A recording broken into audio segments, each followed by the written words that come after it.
United states of America के अस्तित्व में आने से पहले, दुनिया भर में शान से स्टार्स एंड स्ट्राइप्स लहराने से पहले एक क्रांति हुई थी। एक संघर्ष जो सिर्फ आजादी के लिए नहीं बल्कि पहचान के लिए था। यह कहानी है कि कैसे 13 कॉलोनियों ने उस समय के सबसे बड़े साम्राज्य का सामना किया और एक नए राष्ट्र को जन्म दिया। 1760 और 70 का दशक तनाव का समय था। ब्रिटेन युद्धों में विजयी को पैसों की जरूरत थी। कॉलोनियों पर टैक्स लगाए गए, चाय, कागज और रोजमर्रा के सामान पर। लेकिन संसद में उपनिवेशवादियों की कोई आवाज नहीं थी। उनकी आवाज बुलंद हो गई। प्रतिनिधित्व के बिना कोई टैक्स नहीं। विरोध ने अवज्ञा का रूप ले लिया। बॉस्टन में चाय के बक्से बंदरगाह में फेंक दिए गए। कुख्यात बॉस्टन नरसंहार में ब्रिटिश सैनिकों ने आम नागरिकों पर गोलियां चलाईं। संदेश साफ था, अमेरिका अब चुपचाप नहीं झुकेगा। अप्रैल 1775, लेक्सिंगटन और कॉनकॉर्ड में पहली गोलियां चली। दुनिया ने बाद में इसे पूरी दुनिया में सुनी गई गोली कहा।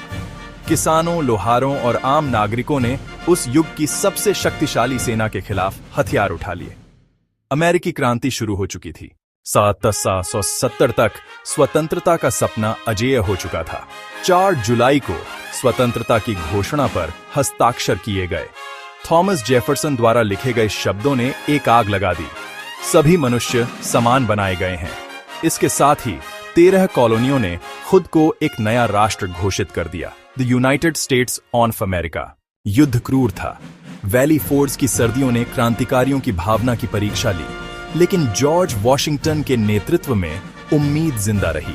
फ्रांस जैसे सहयोगियों की मदद से पासा पलटने लगा। 1783 यॉर्कटाउन घिरने और हारने के बाद ब्रिटिश जनरल कॉर्नवालिस ने आत्मसमर्पण कर दिया।